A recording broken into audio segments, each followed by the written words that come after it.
When I was young, my mom used to always say, "Save your kisses for the ones you love.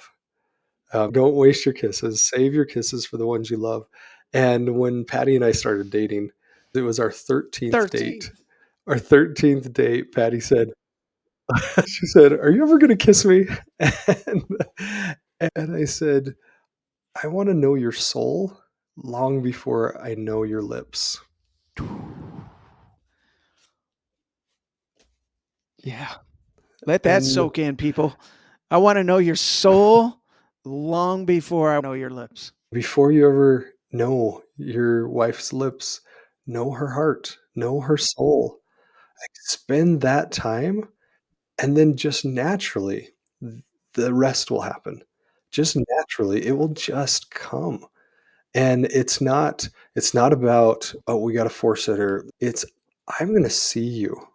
I'm going to hear you. I'm gonna validate you and accept who you are because who you are is a daughter of God, and that's so beautiful." And to be able to see her in that way it's almost indescribable. It's so beautiful to be able to see her soul and then just let the rest happen. Any tips on how do you discern? Because we can fake it. We can put a mask on. You hear stories of people who get married and then the mask comes off and it's like, who did I marry? Any tips for discerning love versus lust in a dating relationship? There's a saying that says love is blind, and love is not blind.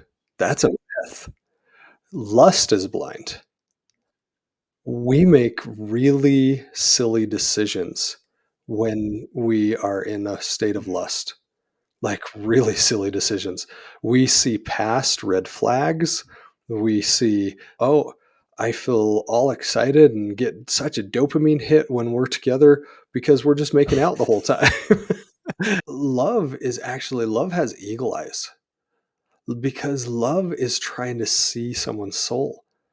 And it is so clear the vision that someone sees when they truly spend the time to see their soul. In my opinion, the physical side of a relationship, the kissing, the making out, all of those things, that can actually get in the way of being able to see someone's Mhm. soul because they're so beautiful, they're so attractive, and they are great kissers.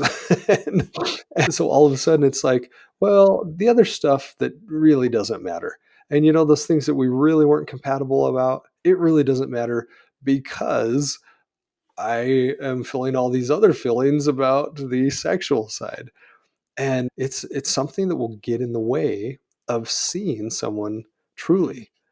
And so my suggestion is take a minute. Take a few dates.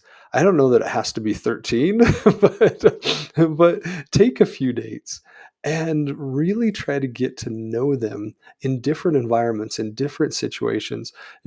Make one of the dates go in a sacrament meeting together, or make one of those dates go into the temple together, or do the spiritual, then do the recreational. If you like rock climbing or Mhm. running or whatever it is, go do that with them.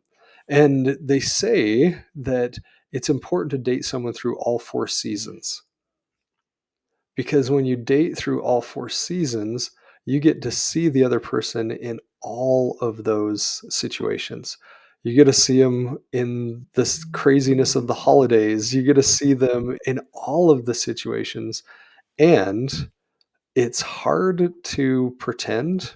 It's hard to pretend that you are someone after you've been together for a long time, especially if you're not kissing. Like, if you are saying, "Hey, how about we hold off and we start this relationship with a different Mhm. kind of intimacy, an Mhm. emotional intimacy, a spiritual intimacy." And if someone is interested in you just because you're beautiful, then who knows if the relationship's going to even work out, if you're compatible, if you like the same things, if you don't like the same things. There's no way to know unless you spend Mhm. that time. A narcissist can deceive someone for Mhm. 90 days. After 90 days, then, especially if they're not getting what they want, the make out sessions or whatever, then you'll start to see their true colors. My suggestion would be Date for every season, date through every season. Don't start the relationship with the physical because it gets in the way of clear thinking. Lust is blind. love love has such clear vision, such clear vision.